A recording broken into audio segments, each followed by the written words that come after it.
সারাটা রাত ফ্যান চলতেছে, ফ্যানের তো একটা রেস্টের দরকার আছে নাকি? আম্মু, সারা রাত তো কারেন্ট গেছে আর আসছে, তাহলে 10 মিনিট পর পরই কারেন্ট গেছে, তাইলে সারা রাত ফ্যান বই চালাম। তুমি বলো। বাইরে হালকা বাতাস আছে, তুই বাইরে যাই ঘোরাঘুরি কর, ভাল লাগবো। এখন একটু ফ্যানটারে রেস্টে রাখ। এখন তুই বাইরে যাই একটু ঘোরাঘুরি কর, তোর ভাল লাগবো, বাতাসও পাবি। আর কত ঘুমাবি? এখন বাজে সকাল 7টা, তাড়াতাড়ি উঠ। হায় আল্লাহ, ফ্যানের আবার রেস্ট, একটু পর পর কারেন্ট যায় আর আসে। কি রে, কলেজে যাবি না? না আম্মু, কলেজের ফ্যান নষ্ট। কি রে, তুই আজকে কোচিং এ যাবি না? না আম্মু, স্যারদের বাসার ফ্যানটা নষ্ট হয়ে গেছিল, এখনো ফ্যানটা ঠিক করে নেই, তাই আর আজকে যাব না। এই নে ধর, এই তরি তরকারি গুলো দুই মায় মেয়ে মিল্লা কাইটা ফেলাই চল। তোর তো কোচিং নাই, স্কুল নাই, কলেজ নাই, কিছুই নাই, সব জায়গায় বলে ফ্যান নষ্ট।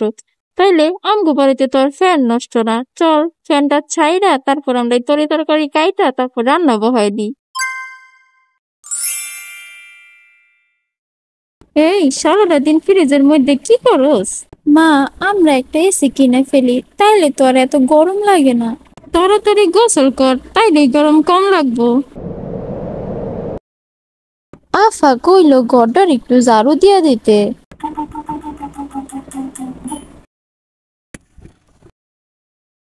আফাই কইলো আপনার রুমটা একটু ঝাড়ু দিয়া দিতে। ফ্যানটা এবার ছেড়ে দিয়ে যাও। আফা, এখন তো গরম মৌসুম, তাইলে তো আরো ভালো, ফ্যানের বাতাসে তাড়াতাড়ি ঘর শুকায় যাবে। আসলে আফা, আমার তো অনেক গলা ব্যথা, প্রচন্ড ঠান্ডা লাগছে, বুঝছেন আপা? এর লেগেই তো আমি একদম সহ্য করতে পারতাছি না ফ্যানের বাতাস, আমার খালি কাশি আহে। এর লেগে ফ্যানটা বন্ধ করে তারপর ঘর মুছতাছি, বুঝছেন?